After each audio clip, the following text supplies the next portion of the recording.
Hello, good evening and welcome to the hot seat. In the seat tonight we have a man who spent 40 years in the military, has been previously described as the best army commander in the world. And good evening and a warm welcome to you, General Sarath Fonseka. Is it right? Shall I refer to you as General or? I am General still. Okay. You've spent 40 years in the army. You were credited with winning the war, being described as the best army commander in the world. And you were then stripped off your rank. And how did you feel the first night you had to spend in Welikada prison?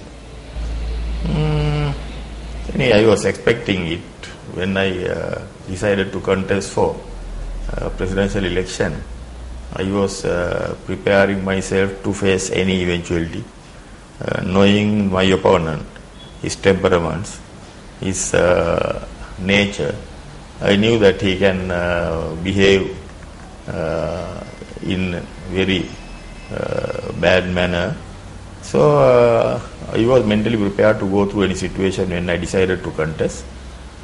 When he started going through various framed up charges and various kangaroo courts, then I knew that this can be the final outcome.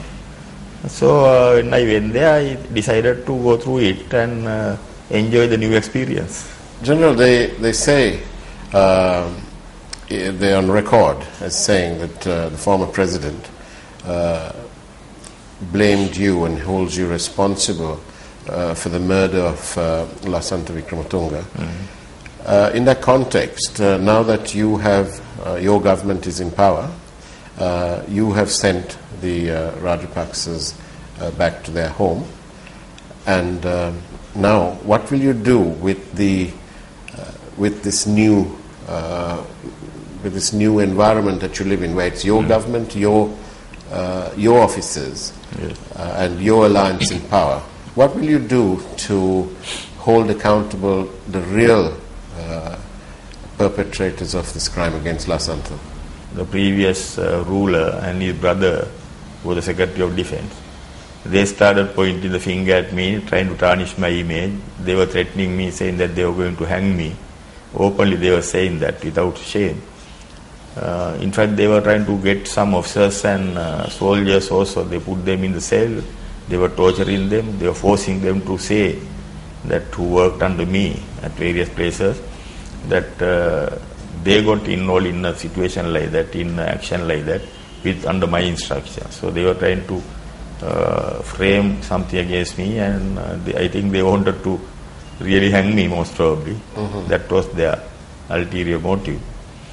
But truth prevailed, so they could not achieve such unruly ambitions. I'll be very happy actually if the present president can have a sincere inquiry.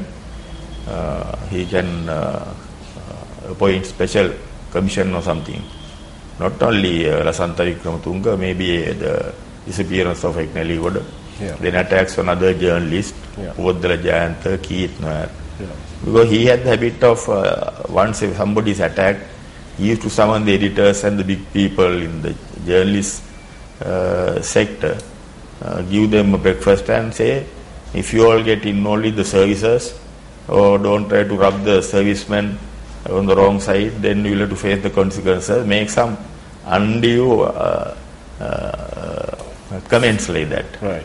Then he leaves suspicion in the mind of various people, whether security forces are behind these activities. That is what he was doing. So I think it's very good for the present president, because we have selected him and we have campaigned for him to go for the good governance. He must clear all these things. It's good for us, good for him. Then all the doubts will be cleared. And General, in terms of good governance and so on, would you welcome a once and for all a probe into these allegations that continuously dog our country in terms of war crimes, for example? Would you welcome? What kind of system would you welcome? Yeah, because my conscience are clear. I commanded the ground battle. That was the major part of this whole thing, basically the ground battle. He made huge sacrifices for the sake of the sovereignty and the territorial integrity of the country. So we don't want to end up with a bad name after achieving something like that. So if there are credible allegations, of course everybody who got hurt over the defeat of LTT also can go around spreading rumors. So they have to be fair by us also. We followed the rule. We were abided by the international conventions, Geneva conventions, human rights rules, everything. We did our best to ensure no damage is done to public property, the minimum damage and minimum casualties for the civilians. We made a lot of sacrifices in the process trying to save the civilian life. So we don't want, we don't like people without any credible evidence. If somebody is pointing the finger at us saying that we are violating human rights. But if there are inquiries, credible evidence, we must have the inquiry. Then only we can clear our name. So I am ready, personally I am ready to go to any inquiry, anywhere in the world. The UN inquiry or any inquiry, to go and clear the name of the army I commanded. Any individual without going away from my orders, if some individual has committed any crime, he is answerable for that on his own, not the army. But as a whole, the army did not commit crimes. So the government also will have to decide whether they go for the international inquiry or a local inquiry. Government had the right to decide on that. That is a sovereign state. But of course we have to show the world that we are sincere and we are taking some credible action on this. Under this new government, where they are appointing all these independent commissions and the independence of the judiciary seems also to be established or re-established. In that context, and then keeping into our sovereignty, would you welcome perhaps a local inquiry but with maybe international observers? Would that be a possibility? Or are you referring to the war crimes again? Yes. Yes, so we have to come to some understanding with the international community now, especially with the UN, where we are members of the UN, then decide how it should take place. But finally it is the government who has to make the final decision. We are with the government, working with the government, but I am not even in the parliament. So it's the president and his team who are responsible for answering such questions. We'll have to decide on that. So as I said earlier, I am ready to face any situation. Are you clear in your mind that the Sri Lanka Army was very above board and very disciplined in their approach? Yeah, we maintain 1000% discipline. I was very particular about it. This whole operation ground battle was planned, ordered, maneuvered and monitored by me. So I knew what was happening on the ground.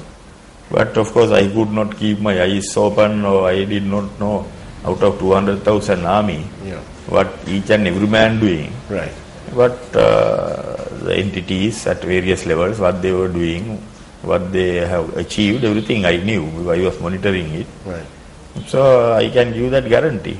There is no problem about of course we went out of the way to ensure the civilian safety. That's why, for example, 2008 my army had 2,000 killed from our side. 2,000 troops died. 2009, because we had to control our fire, we could not use the heavy firing, heavy weapons, especially to take the trapped civilians away from the terrorists. They were holding them as a shield. To take them away, we had to make a lot of sacrifices, change our fighting methods. As a result, we lost about 2,000 troops for 4.5 months in 2009. That was the situation where we had to sacrifice in order to save the civilians, ensure the security and the safety of the civilians. Do you think that the input in terms of giving orders to some members of this of the army during the war by Mr. Gotabaya Rajapaksa, do you think that was a possibility? Do you think it happened? Could he have given some instructions which were contrary to your leadership? Yeah, I know that he has been trying to give some the messy instructions here and there, Right. trying to show that the seniors that he also knows what is going on. No, he is trying to show that he knew how to show the fight the battles, because he had little experience before 1990, when the LTT was having only improvised weapons and improvised bombs at that time. So he wanted to show that he also has a say, he has some capacity, he knows how to control the battle. So he was, he was in the habit of telephoning some people, trying to give them various stupid instructions. But the war was fought as per my instructions. I was monitoring it very closely. There seemed to be a slight delay in the announcement by the President, the formal announcement that the war was over. I think he came back on the 16th, I think, from Jordan. And we expected, the country seemed to expect that this war was finished, which is why it came back. Do you think he came back because he was given the incorrect information, or? No, they were in a big hurry, last 2-3 weeks, Right. very impatient. Even he used to tell me, whenever he meets me here and there, on verandas or somewhere even, that he can't take up any more pressure now, tremendous pressure from everywhere. I must do it as fast as possible. We waited for 32 years, but he was not ready to wait for 2 weeks, 2 extra weeks, very impatient. So that day when you were returning by Sri Lankan on the 16th, when the flight was taxiing also, he has given a call to Chavindra Silva from plane and asked whether it is over or no. Okay. But it was not over. Chavindra Silva has told him also it might take another 3 or 4 days. Still he came down and he wanted to kiss the ground and put a bit of a media show there to show the country. But it was not over yet. Oh, I see. I knew that it was going to take another 3 or 4 days. Because 16th I was communicating with the ground commanders also. And then we captured the whole area by 18th. But still fighting was going on in patches around the Nathikandal lagoon, various places. The moment I told President the ground has been captured, but the fighting was still going on, very heavy fighting. Prabhakaran was still alive. Then he gave announcement from Temple Trees, he started promoting us, he summoned the ministers, he cut the cake, everything, but the fighting was still going on. Then he addressed the parliament also, fighting was still going on, 19th morning. Oh, I see. Only after he finished the addressing the parliament also, when I was returning from the parliament only, around 11 o'clock, 11:30, 19, the fighting stopped and we found Prabhakaran's body there. Do we know that if it is any one particular officer? Do we know who made the fatal shot? No, we don't know. It's not possible. We had a battalion fighting in that place because these people had got trapped in the lagoon, in the swamp, under the mangrove in the water. The fighting was very serious, critical. We also had to use some mortars, heavy mortars, because we were getting unnecessary casualties trying to go through the marsh, go through the swamp. Then in a situation like that, there were commandos also trying to attack from one flank. So in a situation like that, you can never say who has hit the last bullet. And General, what did you feel when you took that call and you were told of the formal confirmation that this man had been killed? What did you feel? Did you know that was the end? Yeah, on the 18th evening, 18th I announced on the TV that we have captured the whole territory. We have liberated the territory. So 19th and the fighting was finished. When we found his body, I had the satisfaction of completing a mission. Because we had to commit ourselves, go through this very difficult, tough task, 2 years and 9 months. So at the end of it, I think everybody in the country most probably felt the same way, not only me. What will you bring to the political game in Sri Lanka now that you're out of the army and you're now in politics? What difference will you make, or do you hope to make Yeah, we want to introduce and some or other change this culture of political culture in this country, introduce a new culture with the good governance and gentleman politics. Now, the majority of the politicians today, I think, in our country are not doing gentleman politics. Well, they tie people up to trees. There are some politicians who they do. Most of them. That's only one person. Right. Most of them are very corrupt. Even the present government cabinet, I think, fair percentage there are corrupt ministers. So this is due to the prevailing corrupt political culture in this country. So we have to change it. That is one of my ambition. That's why I came to politics also. I came to politics to make this difference. First save the country from the corrupt politicians, then introduce a new culture, political culture to the country where the people are recognized and the people are given due respect. People live in this country with peace in real sense and security in the real sense, law and order in the country, no political interference to day-to-day life of people. We need a very decent political culture for this country. So that I will try to do at any cost. If that has been achieved, then if the politicians have started going on that track, after that we don't have to be in politics. I don't care who becomes the president after that of this country or who are the cabinet ministers. If they do the right thing for the interest of the people. Some people describe you, amongst public, describe you as a national treasure. And considering then your record in winning the war against terror. To now that you're out of parliament, not a single person has has resigned to accommodate you. Do you find that surprising? Yeah, but they cannot accommodate me if just because somebody resigned from somewhere. Right. It has to be from the party I contested. Unless if somebody else resigned from some other party, then I have to join that party first to fill that vacancy. And you don't want to do that? You can't do that because I have my own party now. Right. So we thought the person who is sitting in parliament on my behalf, my seat was deprived to me through undue means, not justifiable means. So because now the present president has given me a free pardon, so that means I am a free person now, I have my rights. So we expected the person who was in parliament on my behalf to resign. He openly told the country, told the media that he went and joined Mahinda Rajapaksa because he wanted to get what I have lost back to me. So when he had that opportunity, now he is not doing it. So we have thought of going for legal help for us, but it's going through, the process is going through.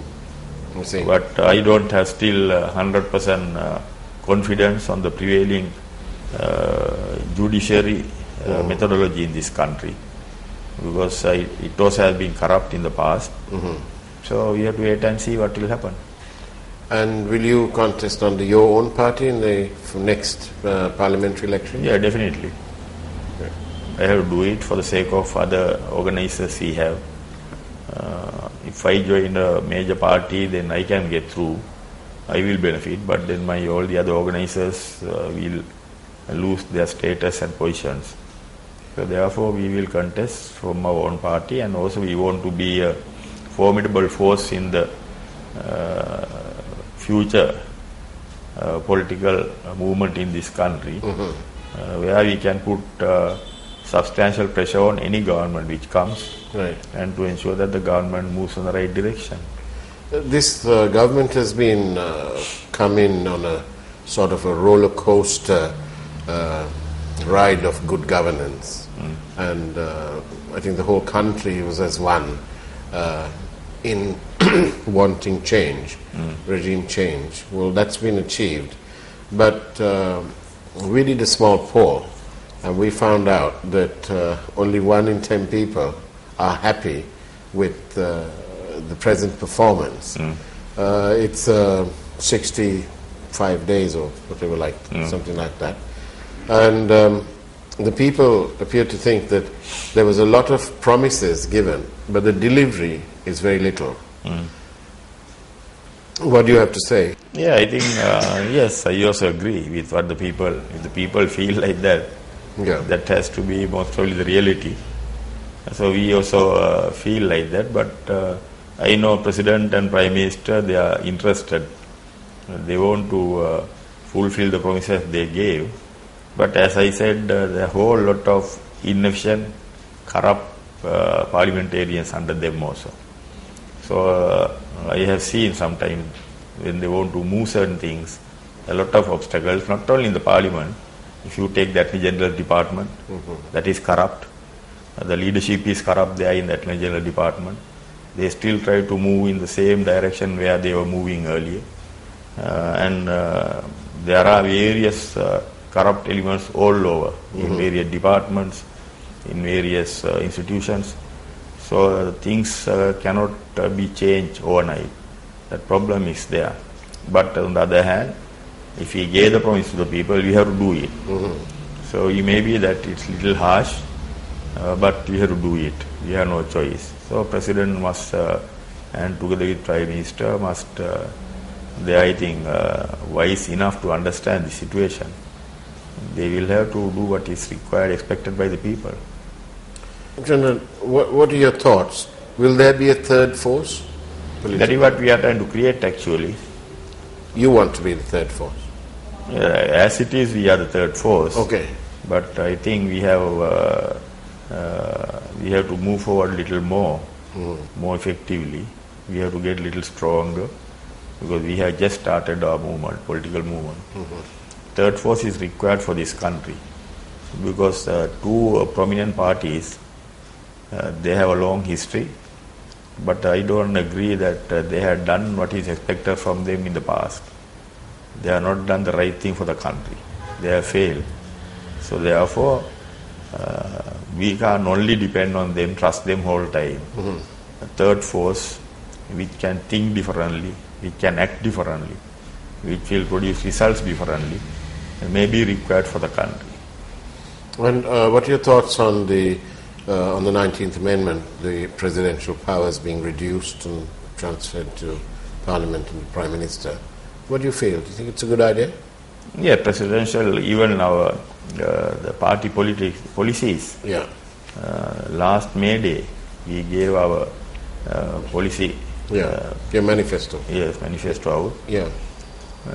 In that also we said our idea was that executive president must remain, but additional powers should be removed, which he can abuse. Those powers should be reduced. I see. That is what is happening at the moment, I think. Finally, that's going to happen. All the various people had various ideas.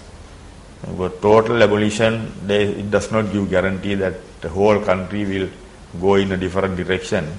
Everything will be fine after that also. Even a corrupt prime minister can mess up the country the same way if he have a corrupt prime minister. So that is not the solution for all the problems he have.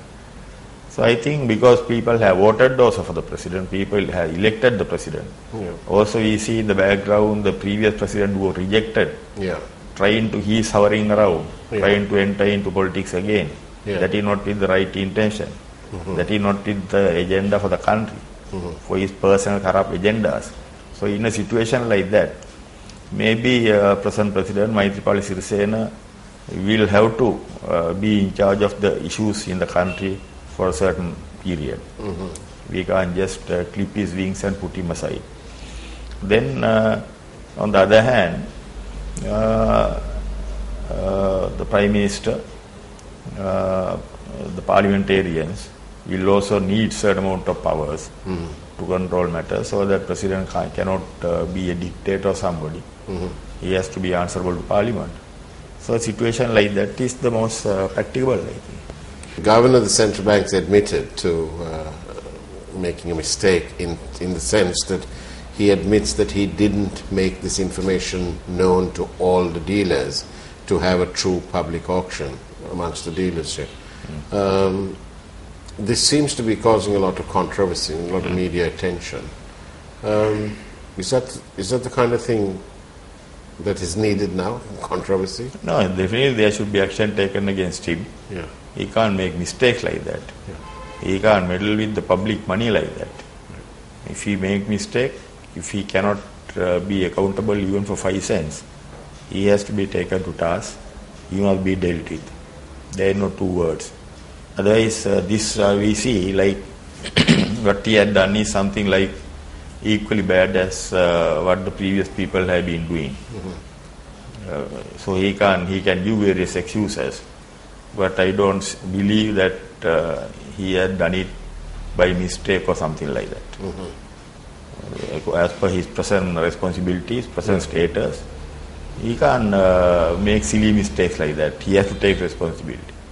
So if he has the correct stature, the correct psychology to come to appointment like that, he must admit his mistake and get out now. That he has to do. We see a very sort of a very glaring omission, in the sense that on the one side the Prime Minister in Parliament announced that a Parliamentary Select Committee will look into the various abuses and wrongdoings at the Colombo Stock Exchange. But there is no committee issued or been proposed to look into the bonds. Yes, so the Prime Minister, I think, has to initiate that is what is the right thing to do now. Yeah.